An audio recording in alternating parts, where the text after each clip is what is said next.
Hey, it's them!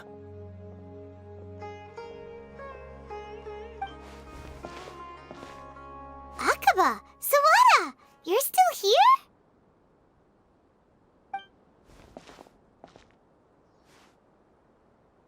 Indeed we are. If you have a moment, we'd love for you to join us once more. We have time. What do you want to talk to us about? It's the same topic we discussed last time. Obviously. Still looking for more info about Tatarasuna, huh? Should we join them?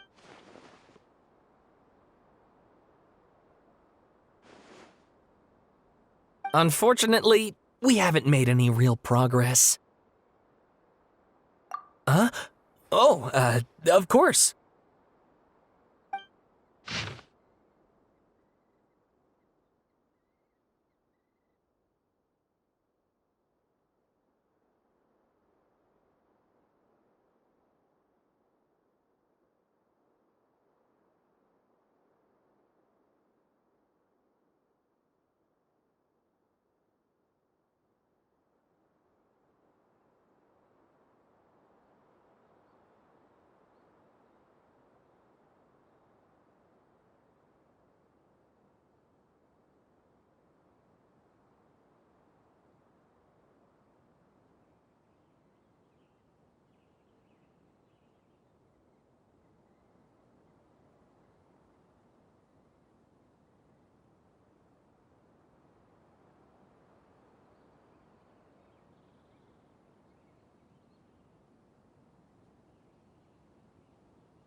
I presume you'll want to read mine as well.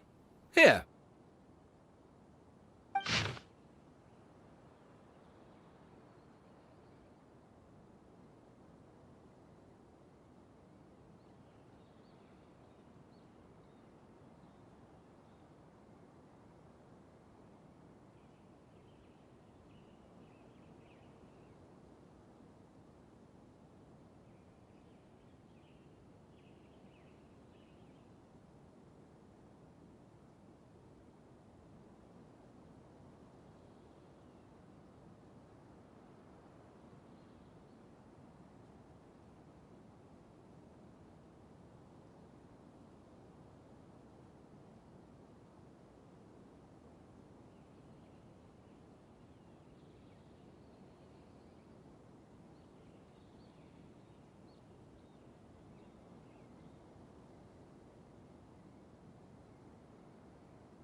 Well, what do you think? Hey, Traveler, remember how last time Akaba was saying how he wished he could gather more information about all this? Well, we just got back from Inazuma, so how about we tell them what we learned? What did you find out?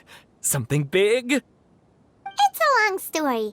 Basically, we have some friends in Inazuma, and...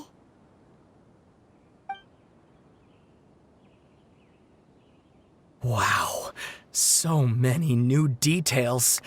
Thank you so much for sharing that with us. Well, well. So it all comes down to one man's desire for revenge. Huh. You heard this from a member of the Amanoma clan, you say? Then I guess it must be true. Ugh. So there's no ghost story here after all. This new information actually lends further credence to my hypothesis. Evidently, swordsmiths were seen as having an incredibly prestigious role in society those days, to the extent that harming them was conceived of, at least by the perpetrator, as a way of exacting revenge against those in power. Yes, okay, point taken, you were right. But that doesn't mean I can't carry on with my novel. And they're back at it. These guys are really into this. Oh, so sorry. Look at us, prattling on about our projects and ignoring you. Thank you so much for the information. You're welcome. See ya.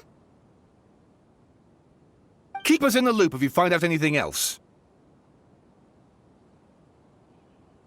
Will do.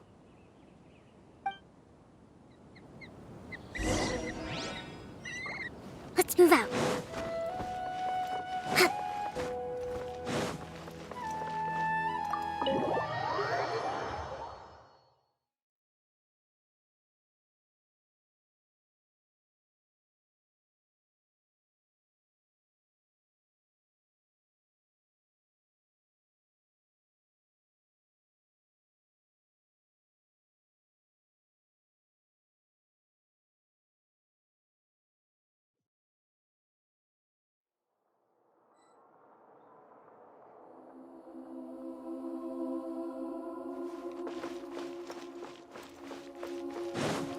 Let's move out. Hold the line! Nahida, we're here! Traveler, Paimon, how have you been? Ugh, where to start? Paimon hasn't had a moment's rest this whole time. That night, we ended up chatting and chatting until suddenly the sun was up. And then she decided she wanted to go to Inazuma. The Balladeer? It sounds like some kind of code name.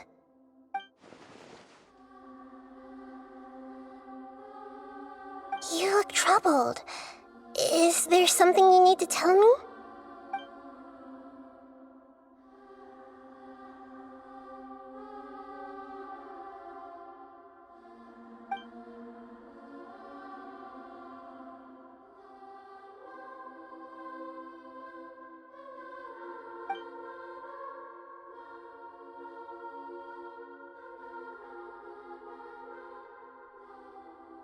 Traveler? Hey, what's wrong? You look so upset.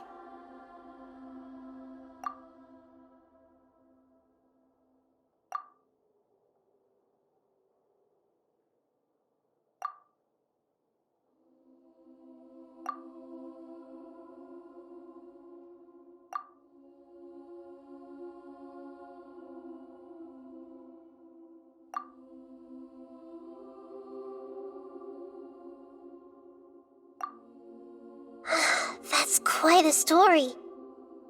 So, this puppet known as the Balladeer erased himself from Irminsul, hoping that he could change the past.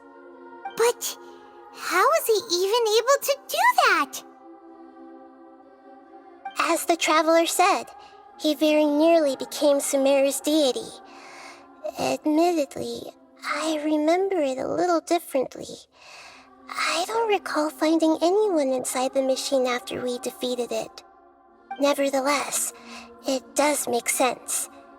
If someone were to successfully erase themselves from Irminsul, the world would change to reflect the new reality.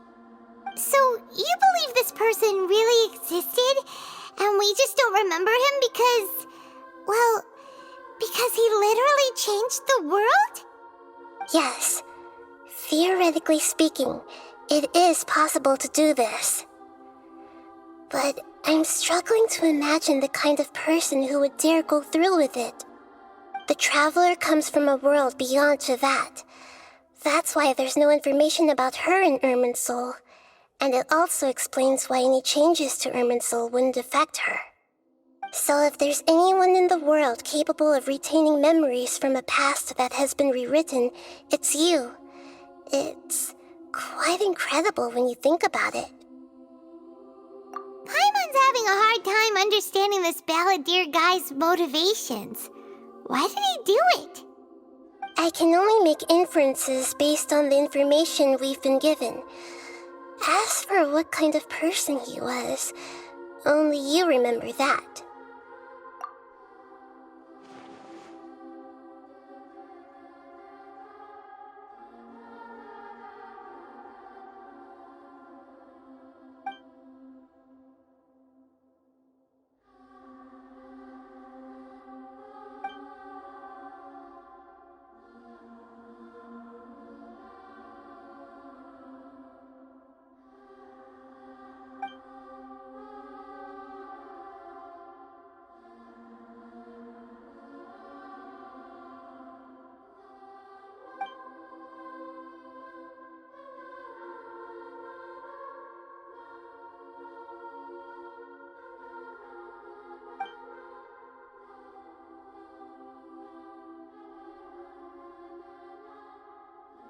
Something else worrying you?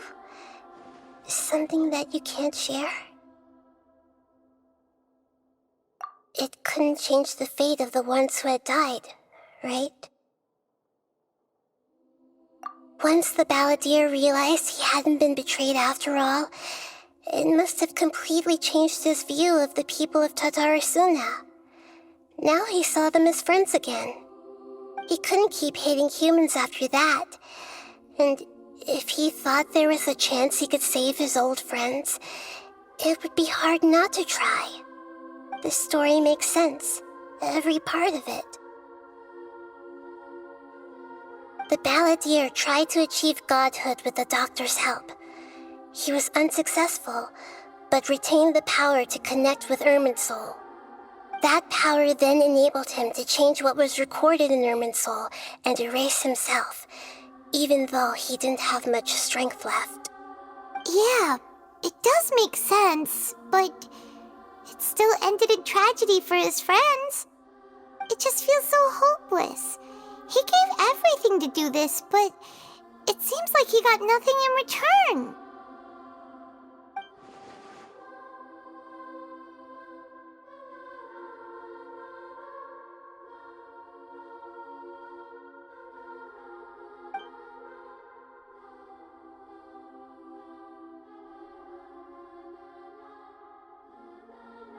Please wait a moment.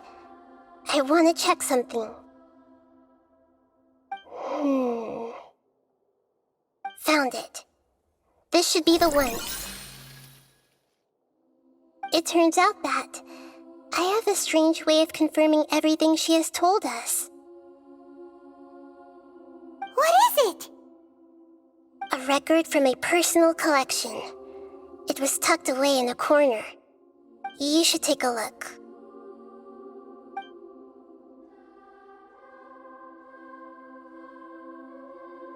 Is this a fairy tale? Who wrote it?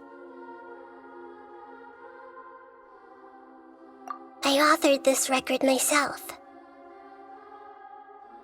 Huh? You wrote a fairy tale that somehow has something to do with the Balladeer? When combined with the Traveler's narrative, it's clear that this story is an allegory. Everything in it is a symbol for something else. Hold on. So this record survived from the past? Yes. Any information about the Balladeer or the Kabukimono and other records will have been changed. But I wrote this story in a way that means it was left intact. Changing the information in Irminsul changes to that. But Irminsul can't change information that was well hidden in advance. I guess I must have written this story as a backup before the Balladeer entered Irminsul. That's incredible! What a great idea! And sending the Traveler into Irminsul with the Balladeer must have been a further precaution. I knew she'd remember everything. This story is abstract enough that it still resonates with the present information recorded in Irminsul. But if we connect all the different pieces together, the true story that emerges is the one she told us, the now erased life of the Balladeer.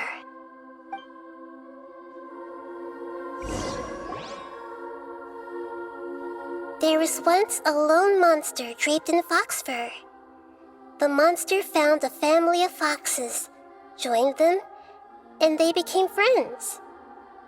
The monster lived with the family day and night, and everyone treated it as one of their own. Once in a while, the monster would take off its fox fur at night and lament to itself as it gazed at its reflection in the water. I am a monstrosity, yet they are too foolish to see it. I pity them. But the monster soon found solace when another came to live among the foxes who was not their kin. A kitten, carved from the wood of a white tree who had been abandoned by the humans.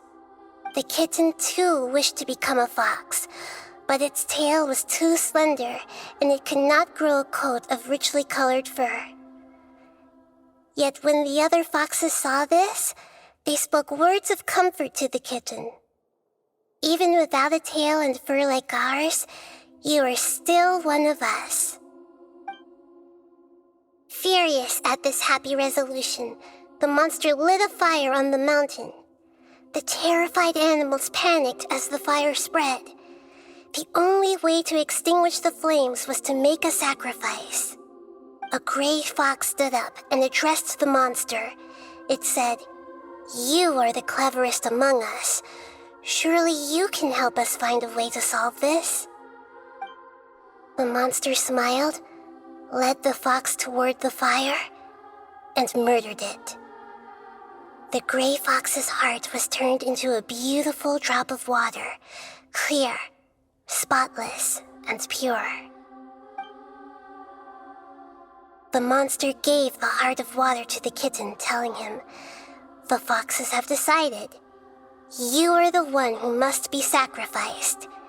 Take this, quench the flames, and die for your fox kin."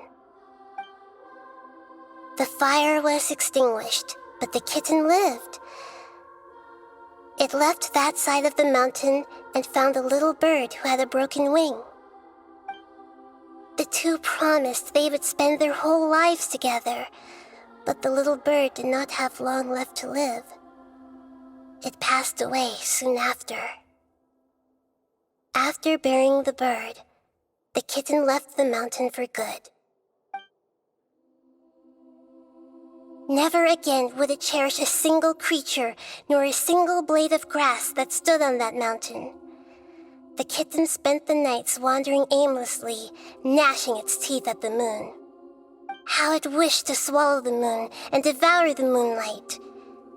If the world could only return to darkness, then it would finally be peaceful and content. I will become the new moon, the answer to everything. Then, no one will know that there were once birds, foxes, and cats in this world. And no one can know that they were different.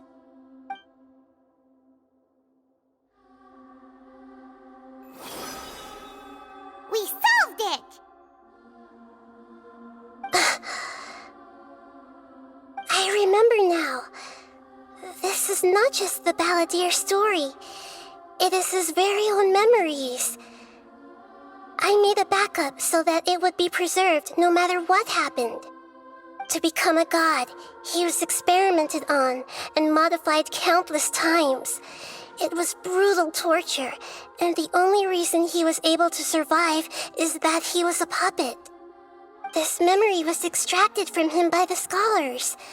Presumably, they kept it to have something to defend themselves with. Creating a deity was just the first step. Some of them wanted to be able to control it. That's why they backed up his memory for later use. I buried it deep inside one of my own dreams, and then hid it inside an allegorical story so that it wouldn't be altered. It's hard to believe that this person really existed, let alone that he tried to get rid of us on more than one occasion. Paimon has no memory of him at all. He completely vanished like a puff of smoke. The Balladeer agreed to help me look for information about the Descenders, and although he was unsuccessful, he still helped you. Before he vanished, he confirmed an important detail, that Conria was where your twin first came into this world. We still don't know how the change to Irminsul will affect the senior ranks of the Fatui, but in all likelihood, they won't even remember their own Harbinger. It sounds like Paimon wouldn't like this guy a whole lot if he was still around. But still, Paimon doesn't like the way it all ended that much better. This is why wisdom alone cannot answer all our questions. We look, we see, and we comprehend, but the question still troubles us. So the answer is not everything. People yearn to find the truth and then conquer the troubles they face. When you give someone the truth, you give them a chance to choose their own destiny. To others looking on, This may seem like a pointless endeavor, but for him, the chance to act on his desire to disappear must have meant a lot. Never forget that even when we walk beneath dark clouds along a road filled with suffering, the light of wisdom is always there, guiding us toward a better destination. And that is what you have been doing all along. Yeah, Nahida's right. Cheer up. How about we go get something to eat? We can pick up this heavy conversation again later. Good idea. Paimon, why don't you take her out for a walk to clear her head? You got it. Come on, Traveler. You need to get out of your head for a while. You'll feel much better after taking a walk. Let's go get a snack from one of the stalls in the Grand Bazaar. That'll be sure to lift our spirits. It must be really tough being the only one who remembers all that. But Paimon's always here to help cheer you up.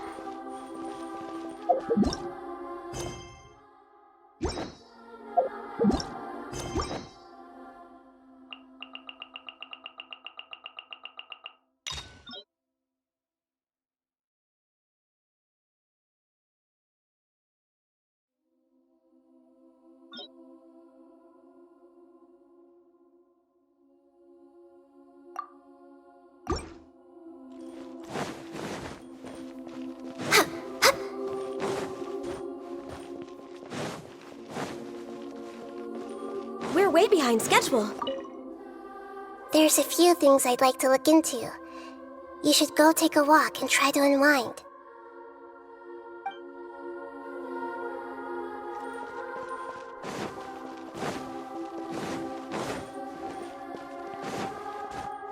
Next on the...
What should we eat first?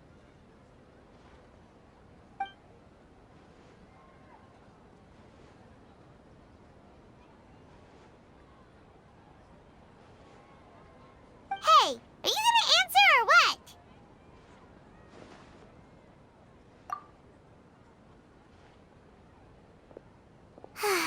All right, whatever you want. Well, Paimon will be right here when you figured stuff out. Then we can get something to eat.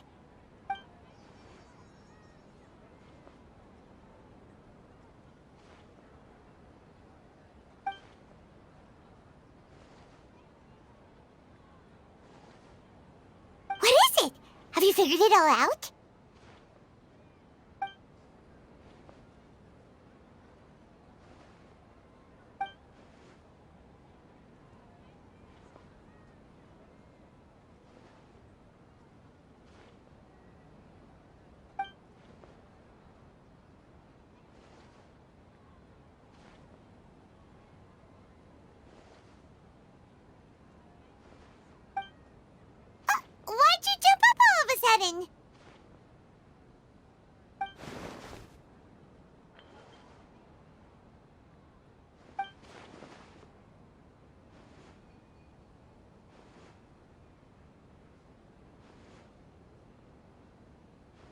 Excuse me, boss. There seems to be a small problem with the last bill. Look, here.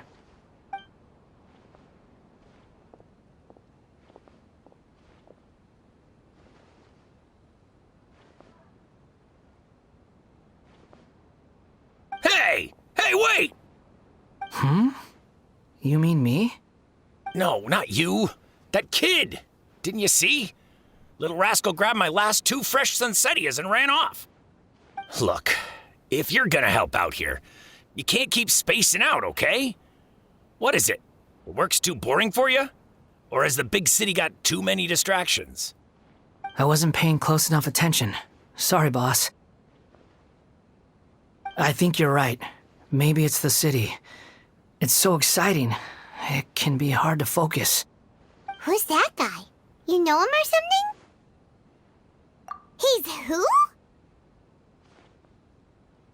You're a strange one, kiddo. You say you don't want any money for helping out here, and then when I actually give you some work to do, you keep letting yourself get distracted. I don't want to take advantage, so I'm happy to pay you what I'd pay anyone else. But if you keep acting like this, pretty soon I won't be able to afford to.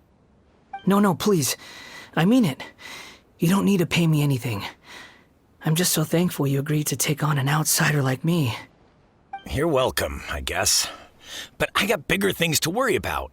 Look, we're all out of Sunsetias, and I promised the lady down the street I'd deliver a fruit bowl this evening. Leave it to me. I'll find some more. Just a moment. I'll be right back. Stop. I'm gonna level with you, kiddo. I've never met a worker who said they didn't want a wage before. And at first, I got greedy. Couldn't believe my luck. But I figured you'd start asking for something in return eventually. You don't want money. You don't take days off. And in your free time, all I see you do is wander around, taking in the sights. Are you a drifter or something? That's right, I am. We can talk more about that later. First, let me get those fruits you needed. Sunsetias, was it? I'll be right back. Hey, what do we do now? Okay, stay out of sight. Don't let him see you.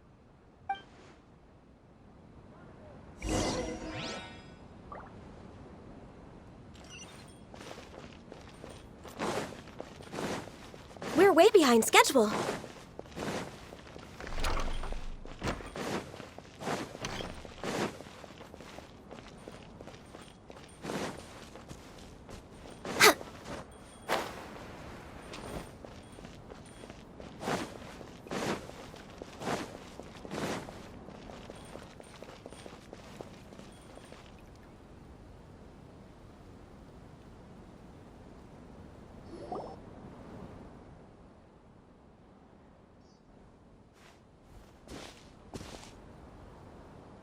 Yeah, this'll do. Even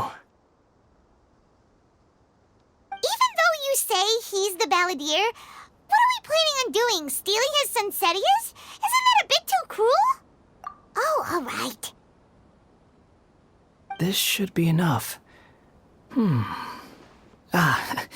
Guess I should wash them before I take them back.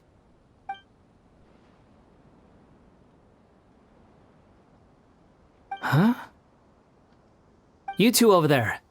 Is there something I can help you with? He spotted us! You've been following me all the way from the city. I'd have to be blind not to notice. Have we met before? No, we haven't met. But you know me? I have no recollection. Are you absolutely sure? Sorry, but I just can't take your word for it. A puppet? What makes you think that? Huh? You were right! The look on his face! I guess you do know me after all. That is not something I share with a lot of people. Look, I'm just a wanderer. But seeing as you've gone through all this trouble to track me down, I'm sure whatever it is must be important. Okay, but please let me deliver these goods to my boss first. Are you really working for that guy? He said you don't want any more for it. Is that true? Yes, I ran into him out in the wilderness during a storm, and he let me take shelter in his cart. In return, I said I'd be his helper for a while. That's oddly nice of you. Let me take these back. Then I'll come with you, okay? Then let's return to the city.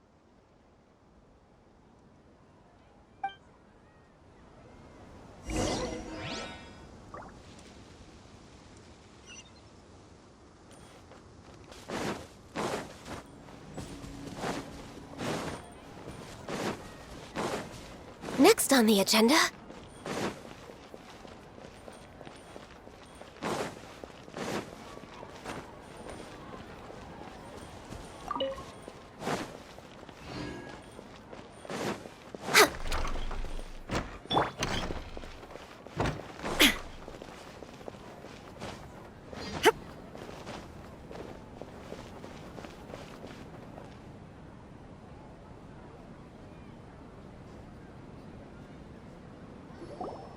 Here you go, boss. I'll leave them right here. Oh, you really went and picked some more. Who are these two? Something's come up, and they need to borrow me. Sorry, boss. I'm afraid I'll be away from the stall for a while. I was just about to pay you anyway. Go wherever you want, kid. Don't waste your time here. What? I get it, okay? You just wanted to help me out, to thank me for giving you shelter from the rain that day. Even then, I don't understand why you're so adamant that you don't want any pay for it. But look, it was pouring down, and there you were, sauntering along without a care in the world, like you had nowhere to be and didn't even care that it was raining. Imagine you were me for a second. It's a little weird, right? Why is this guy traveling during a rainstorm if he's not trying to get somewhere? And why is he taking a shortcut through the open country if he's not even in a hurry? But anyway, taking you in didn't put me out even slightly. You don't owe me a thing for it. Certainly not all this. Your time is valuable. You know, you should go live your life. But I don't...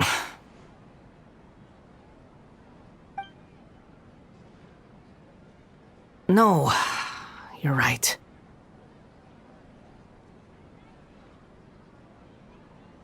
Then I suppose this is where we say goodbye. Thank you again for taking me into the city. Don't mention it, kiddo. I've run into all kinds of characters over the years. I just hope you find your path. Thank you.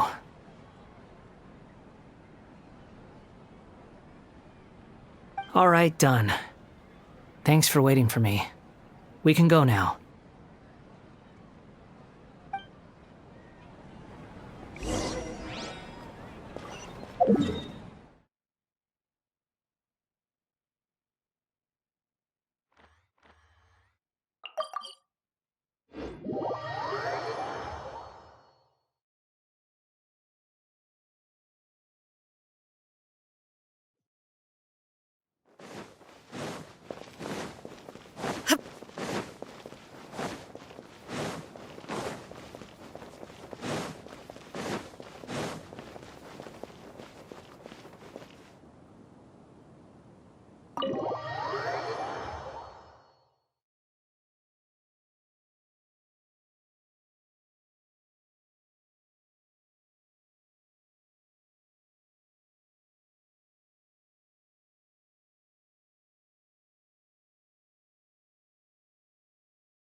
What's wrong?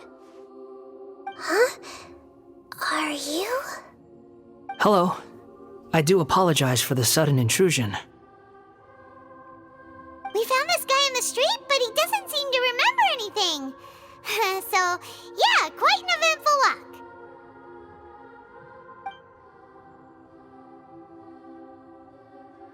You say that you're trekking across Teyvat to train yourself.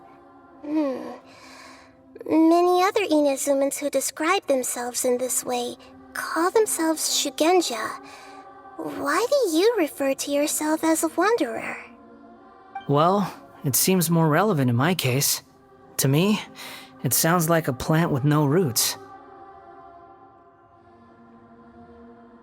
But these two claim that they know me, and that I have a hidden past unknown even to myself. I wouldn't call it the past, but rather... this is a difficult one to explain. I don't like to rely on using terms like this often, but in your case, it seems that it ought to be called previous incarnation. Oh, like a past life or something? Yes, something far more distant than the past. So far away that you cannot perceive it. Okay, I have to ask. What was I like in my previous incarnation?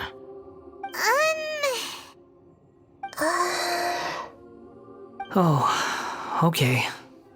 I see. You want to tell me, but you can't bring yourselves to say it. Looks like I didn't have the most wonderful existence in my previous incarnation. If it's that difficult to talk about, I have no doubt it will be just as difficult to hear. But I'll be able to handle it. Please, tell me the truth. Is truth something you care a lot about? Yes. Then I'll be straight with you. In your previous incarnation, you did many things that would be considered evil. You nearly died because of what other people did, and many died because of you. As a non-human being, you hated gods and humans alike. You drifted from place to place, never able to settle, even where you found status and identity. You adamantly believed that you were missing a heart. Actions rooted in persistence sometimes bear bitter fruit. Sometimes, you have to let parts of yourself go, or you'll never be happy.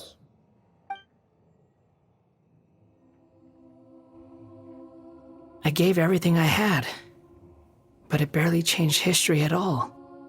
In terms of the outcome alone, that's true. I don't think I can judge everything I've heard purely in terms of right and wrong. Each choice a person makes belongs to a specific place and time, a chain of cause and effect, a cycle of karma and consequence. That is the nature of truth. If one thing is right, its opposite must be wrong. And yet, dichotomies like this are not enough to explain the world in all of its complexity. It seems like my previous incarnation wasn't the most likable individual. We're not trying to hurt your feelings or anything, but yeah, we weren't your biggest fans. If we were enemies, why are you trying to help me find the truth? This is so frustrating! This guy's supposed to be our arch enemy, but now he's just some random stranger we met on the street! He's got so much to answer for, but we can't make him talk because he doesn't remember anything. What a weird situation.